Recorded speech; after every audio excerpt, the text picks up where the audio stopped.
بسم اللہ الرحمن الرحیم نحمدہ ونصلی ونسلم علی رسولہ الکریم الامین وعلی آلہ وصحبہ واہل بیتہ اجمعین اما بعد بحمد اللہ طبیب کورس اور طبیبہ کورس میں آج یہ نواں لیکچر ہے۔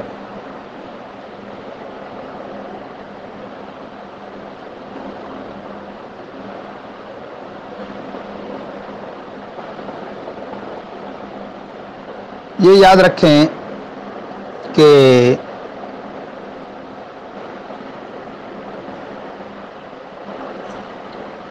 ارکان اربع ہوا پانی آگ مٹی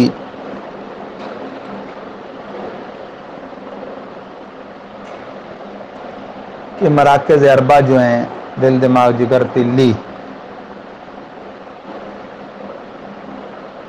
یہ اپنے اندر کچھ اخلاق پیدا کرتے ہیں جن کے پہلے بھی گفتگو ہوئی۔ اخلاق اربع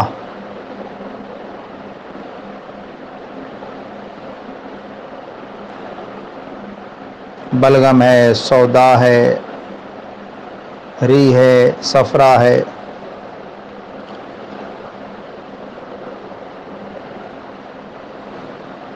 ہر دور میں ان پر بڑی ابحاث رہی ہیں، کیونکہ آپ جانتے ہیں کہ آریہ ویدک طب جو ایک ایسے لوگوں نے ایجاد کی جن کا دین سماوی نہیں تھا، طب یونانی کے نام سے یونان والوں نے اسے بڑی فروغ دیا، اور پھر انہوں نے یہ ان پر بحثیں کی، اخلاق پہ، مزاجوں پہ، نبض پہ۔ ورنہ ہمارے آقا صلی اللہ علیہ وسلم کی جو اصل طب اسلامی طب نبوی ہے وہ تو آسان چند فارمولوں پر مشتمل ہے۔ کلو واشربو ولا تسرفو میں ساری طب آ جاتی ہے، کھو پیو اور حد سے مت بڑھو۔ اسی طرح حدیث پاک کے آدمی نے پیٹ سے برا برتن کوئی نہیں پایا۔ ابن آدم کی کمر سیدھی رکھنے کے لیے چند رکن کافی ہیں، لیکن وہ اس کو بھرتا ہے اور اسے قبر کی مٹی بھر سکتی ہے۔ ایک حصہ کھانے، ایک حصہ پینے اور ایک حصہ ہوا سانس لینے کے لیے خالی رکھنے کو حکم دیا گیا ہے، لیکن ہمارے آقا صلی اللہ علیہ وسلم نے ایک ایک مفرد چیز سے لوگوں کا بڑے بڑے امراض کا علاج کیا، بعض اوقات ایک کے ساتھ دوسری چیز ملا دی۔ لیکن بہرحال اس سے آگے پھر امراض بڑھے تو لوگوں نے آگے اور بھی پھر تحقیقات اب شروع کر دیں، ایلو، ہومیو اور کیا کیا نام سے میڈیکل متعارف ہوئی، پھر یہ نظریہ کہا گیا۔ جیسے اس دور میں اتار چڑھاؤ لگا ہوا ہے، ماضی میں بھی رہا کہ بقرات کے بعد یہ علم ایک دفعہ تو خوب چلا، لیکن حوادث کے زمانہ کے ساتھ صرف لائبریریوں کی شکل میں سمٹ گیا، کتابوں کی شکل میں لائبریریوں تک۔ عربوں نے قوت پکڑی تو طب یونانی کی کتابوں کو عربی میں منتقل کر کے ان سے علم میں اور نکھار پیدا کیا۔ یہ جتنے ہیں اطباء، محمد اکبر، ارزان شاہ، ابو علی سینا، عمر خیام، بیرونی، ابن ہیشم، ابو نصر فارابی وغیرہ، یہ جابر بن حیان، زکریا رازی، یہ بڑے افاضل لوگ تھے، طب کو خوب نکھارا۔ گہرا اتنا ہے کہ اس کی گہرائی تک پہنچنے کا کوئی مدعا ہی نہیں اس کا۔ بہرحال ہمارے اسلاف کا دیا ہوا ورثہ ہے،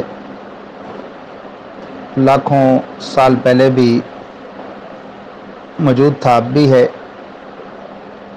نظریہ مفرد اربع بھی اسی سے رواج پایا، یہ کوئی الگ چیز نہیں ہے۔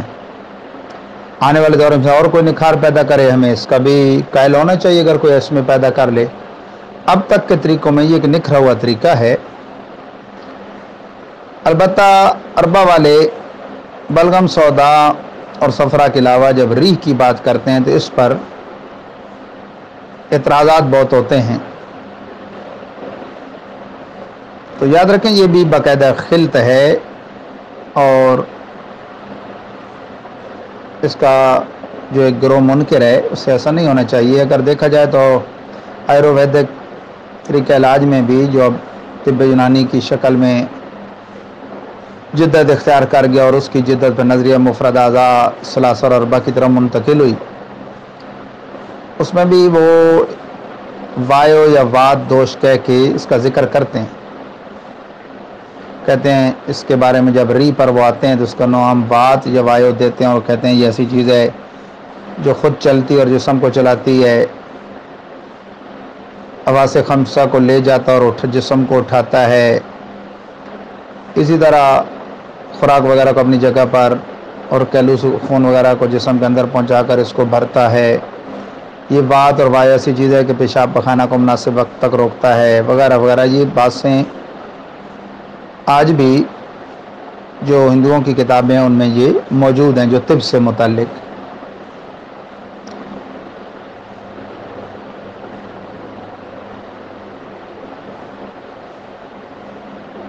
اور جتنی وہ باتیں کرتے ہیں وہ ہوا اور ریح سے متعلق بالکل فٹ آتی ہیں.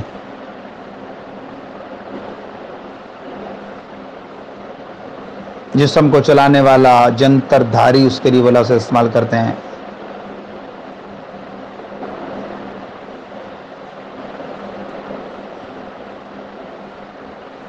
سوراخوں کو توڑنے والا، ان کے اندر چلا جانے والا، جسم کی آگ کا جلانے والا، فلاں فلاں فلاں. آپ کو دیکھیں ہوا دے کے بھڑکایا جاتا ہے، آج تک یہ عمل چلا آ رہا ہے. کسی کو چلانا ہو تو ہوا دیتے ہیں وغیرہ وغیرہ. تو یہ ساری ری کی جو تشریحات ہیں یہ ان کی کتابوں میں موجود ہیں.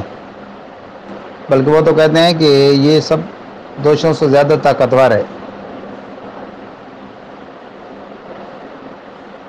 دل کے تغیرات میں یہی مین کردار ادا کرتا ہے.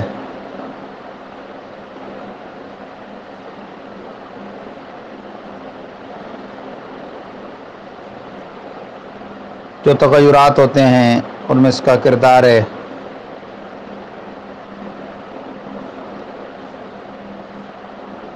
اور یہ بات سارے دوش وغیرہ سے مل کر سارے جسم کے اندر ہر حصہ میں بغیر کسی مقام مخصوص کے وہ رہتا ہے. یعنی مرکز تو اگرچہ دل ہے اس کا، لیکن یہ سب جگہوں پہ پہنچتا ہے. ہمارے اساتذہ نظریہ مفرد اعضاء اربعی کہتے ہیں کہ یہی زندگی ہے، کیونکہ اس کا خون میں موجود ہونا، بلڈ سرکولیشن میں اس موجود ہونا اس کی امر کی دلیل ہے کہ یہ خون کو چلاتا یہی ہے. یہ بات جس وہ کہتے تھے ہم ری کہتے ہیں. ہاں اس کے رہنے کا مقام خاص دل ہے، دل کو چلاتی ہے ری، تبھی خون ایک جگہ سے دوسری جگہ پہنچ کر تغذیہ یعنی غذا پہنچانے کا اور فضلات کو جسم سے اخراج کا ذریعہ ہے. کوئی طبیب اگر اس ری کو سمجھ گیا تو اس کے آگے تمام امراض ہیچ. آج یقین کریں لوگ دل اپنے جو ہے وہ چروا کے بیٹھے ہیں، وہ جناب سرجریاں کروا کے بیٹھے ہیں، حالانکہ وہ محض ری کے مریض ہوتے ہیں. تو سالہ سال تک دوائیاں کھاتے ہیں اور پھر صرف ری کا تیزابیت کا علاج کراتے ہیں، ٹھیک ہو جاتے ہیں. اب دل ان کا ٹھیک ہو جاتا ہے ہاضم ادویہ سے. سوچنے کی بات ہے نا، ری دل کو نہ چلائے تو بتائیے زندگی چند سیکنڈ بھی رہ سکتی ہے؟ جو اس کے منکر ہیں اسے خلط ہی تسلیم نہیں کرتے، وہ بڑی غلطی پر ہیں. اچھا دلیل ان کی یہ ہے کہ اس لیے خلط نہیں مانتے، اس پر خلط کی تعریف صادق نہیں آتی. تو خلط کی تعریف تو صرف خون پر ہی صادق آتی ہے.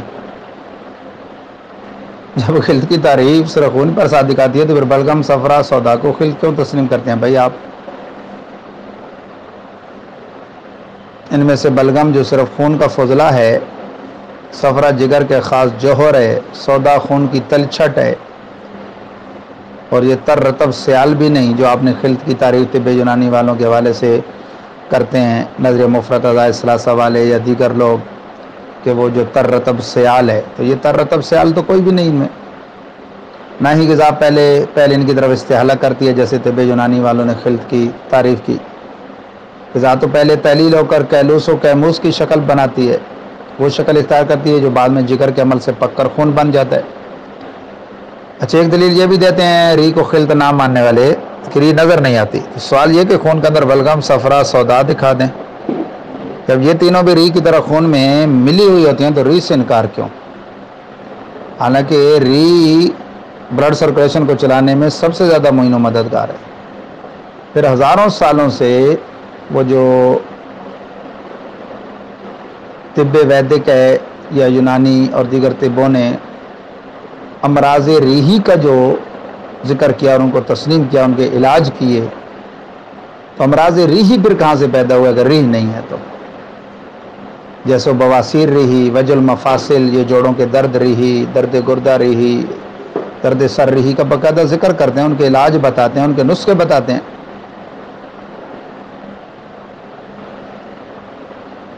جدید حساب میں آپ اس کو ایک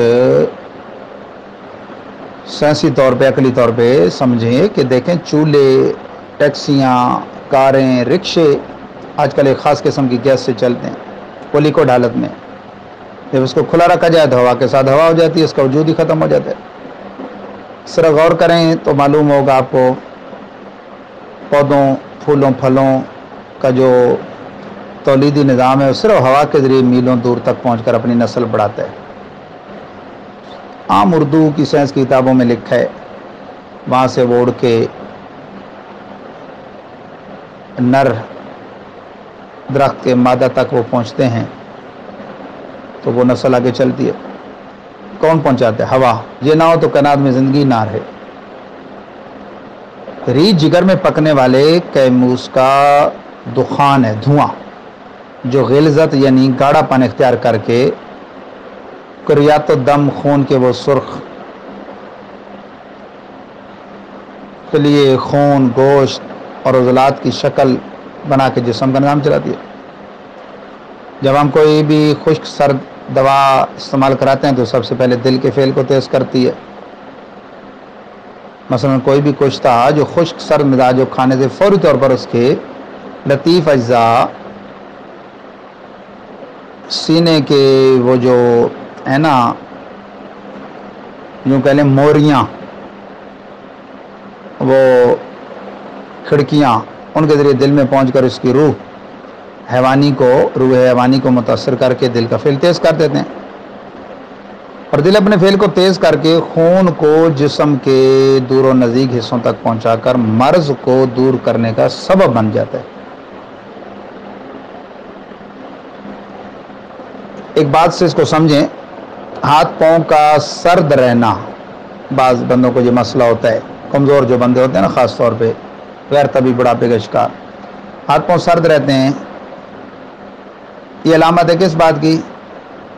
بی پی کم ہونے کی، بلڈ پریشر کم ہے۔ یعنی کیا مطلب ہے؟ خون میں ری کم ہے، جو دل سے دور کے اعضاء تک نہیں پہنچ پاتا، اس وجہ سے وہ اسے ٹھنڈے رہتے ہیں۔ آپ تجربہ کر کے دیکھیں، جب کوئی گرم دوا اس حالت میں دی جائے پورے جسم کو گرم کر دے گی اور ہاتھ پاؤں بھی گرم ہو جائیں گے، احساس سردی ختم ہو جائے گا۔ لیکن دیگر جسم کی نسبت ہاتھ پاؤں میں گرمی کم ہوگی، کیونکہ گرم دوا سے خون پتلا ہو کر کچھ مقدار میں ہاتھ اور پاؤں کی طرف گیا، وہاں لہر محسوس ہوئی زندگی کی، لیکن جہاں پہلے ہی ماشاءاللہ حرارت موجود تھی وہاں اس نے حرارت اور بڑھا دی۔ اور اگر اس کی نسبت خشک سرد دوا 2 حصے اور خشک گرم دوا 1 حصہ ملا کر دی جائے تو دل قوت حیوانی سے متاثر ہو کر اپنے فعل کو تیز کر دے گا، جس سے خون کا وہ پریشر، وہ ہوا پورا ہو کر بڑے زور سے دور کے اعضاء تک پہنچ جائے گا۔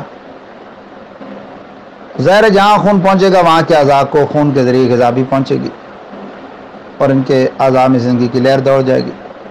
تو یہ ری کی مدد سے یہ سارا معاملہ ہوا ہے۔ تو باقاعدہ یہ خلط ہے جس کی غلظت یعنی گاڑھے پن سے گوشت اور عضلات بنتے ہیں، ٹھیک ہے نا جی، اور خون کو اعضاء تک پہنچانا، تغذیہ، فضلات کا اخراج، یہ خلط ری کا کام ہے۔ اور بھی بہت مثالیں ہیں۔ جیسے میں پہلے بھی وہ بات کر چکا ہوں، اٹیک ہو جائے کسی کو تو بھی کہتے ہیں پھونک نکل گئی، ویسے مر جائے تو کہتے ہیں اس کی ہوا نکل گئی، بس پھونک نکل گئی جی. یعنی ان پڑھ سے ان پڑھ آدمی کو بھی یہ سمجھ ہے. تو ری یہ تو افضل الاخلاط ہے، دیکھا جائے جو بلڈ سرکولیشن کو دل کے واسطے سے جسم کے ہر حصے تک پہنچاتی اور فضلات کو جسم سے نکالتی ہے. قلب اعضائے رئیسہ میں سے بھی خاص جو ہے نا وہ ہیڈ ہے.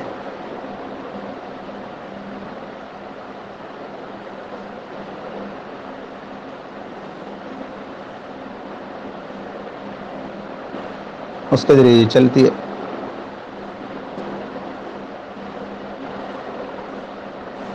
بعض لوگ یہ کہہ دیتے ہیں کہ خلط پہلے ہے یا عضو پہلے ہے، تو جاننا چاہیے دونوں ایک دوسرے کو لازم ملزوم ہے. جو بھی ہم کھاتے ہیں اول کیلوز پھر کیموز اخلاط اور خون بن جاتا ہے. بلڈ سرکولیشن میں موجود چاروں اخلاط اپنے عضو رئیس کو غذا پہنچاتی ہیں. یہ ایک طبی عمل ہے، لیکن جب مرض کے حوالے سے بحث کریں گے کسی ایک خلط بلکہ اس سے بھی آگے، کسی ایک روح بلکہ اس سے آگے، قوت حیات سے متاثر ہو کر اعضاء کے جو فعل متغیر ہو کر باعث مرض بنتے ہیں، ہم اس سے بحث کریں گے. اور ہم داعی اس بات کہیں کہ اس قانون کے کہ جب چاہیں کسی بھی اس کے فعل کو تیز کر کے اس سے متعلقہ خلط خون میں بڑھا کر علاج کر لیتے ہیں. اب ایک ہی قسم کی غذا کھانے سے خون میں وہی خلط بڑھ جاتی ہے جس مزاج کی غذا کھائی جائے گی. صفراوی کھائیں گے تو خلط صفرا بڑھے گی، سوداوی غذائیں کھائیں گے خلط سودا بڑھے گی، الحاظ القیاس. اور دوسری طرف اگر ہم کسی ایک مفرد اعضاء کے فعل کو تیز کر کے اپنی مرضی سے مطلوبہ خلط بڑھا کر جسم انسانی کو صحت کی طرف لے آئیں گے تو اس طرح اخلاط کا ذکر اعضاء سے بعد میں آئے گا یا پہلے، اس سے تو کوئی فرق نہیں پڑتا. بہرحال اعضائے رئیسہ بنیاد ہیں جو جہاں اخلاط پیدا ہوتی ہیں، دل، دماغ، جگر اور تلی، جہاں یہ بلغم، سودا، ری اور صفرا پیدا ہوتے ہیں. پھر مفرد اعضاء کی بحث الگ ہے، مرکب اعضاء کی بحث الگ ہے. اسی طرح مفرد نبض کی بحث الگ ہے، مرکب نبض کی بحث الگ ہے، اعضائے رئیسہ کی بحث الگ ہے. تو یہ پے در پے، واسطہ در واسطہ، باہم یہ ابحاث ان کا ایک دوسرے سے تعلق ہے. تو بلڈ سرکولیشن جو مدار حیات ہے اس میں اخلاط اربع میں سے خاص یہ خلط ری کار فرمائے. بہت سارے مریض آتے ہیں آپ کے پاس، کوئی کہتا ہے میرے بازو میں درد رہتا ہے، کوئی ٹانگ میں، جوڑوں میں، گھٹنوں میں، سینے میں. اللہ ماشاء اللہ اکثر وہ ریحی امراض کا شکار ہوتے ہیں. اب ایلو والے کیا کرتے ہیں، پین کلر دیتے ہیں، جب تک وہ نشے میں رکھے گی سکون رہے گا. پھر اسی طرح بھائی جو سبب ہے خلط ری جو بڑی ہوئی ہے اور دل کا جو فعل تیز ہوا پڑے اس سے اعتدال پہ لو. یعنی استضابیت کو، ایسیڈیٹی کو آپ کنٹرول کرو. وہ کنٹرول تو تب ہو پہلے 4 انگل کے کمال سے وہ تشخیص کی ہو. تو بہت دفعہ یہ ہوتا ہے کہ آج کل مشینی دور ہے، جدت تو ہے، وہ دل پکڑے ہوتا ہے اور اس میں دل کا کوئی پرابلم آتا نہیں. مشینوں میں ہوتا جو نہیں تو آئے کیسے؟ لیکن اس کے بار بار کہنے پر اور اس کی بے وقوفی پر وہ اسے پھر دل کی دوائیوں پہ لگا دیتے ہیں. وہ کہتے ہیں ہمارا کیا جاتا ہے، یہ چاہتا جو ہے اور وہ مہنگا علاج ہے، اس میں ہمارے پیسے بہت بنیں گے تو اسے لگا دو. جب مریض خود ہی نہ چاہتا ہو کہ اس کا پراپر علاج ہو اور وہ گولیاں کھا کھا کے طبیب کے پاس تو اس وقت آئے گا جب ساتھ اور بھی کئی امراض گردوں کے اور مثانے کے اور پتہ نہیں کیا کیا لے کے آئے گا. اللہ تعالیٰ سمجھ عطا فرمائے. حالانکہ ایسے موقع پہ عام طور پہ ادرک کا کہوہ کا وہ استعمال کر لے اور ریحی اور بادی چیزوں سے بچ جائے. ایک تو کھٹی چیزیں چھوڑ دے جس کی تیزابیت بڑھی ہوئی ہے، دوسرا بادی چیزیں چھوڑ دے. بعد کا مریض اصل چیز تو پرہیز ہے، اور ساتھ وہ اس کے تدارک کے لیے مختصر دوائی بھی استعمال کرے جو اصل وجہ ہے، اس وجہ کو مر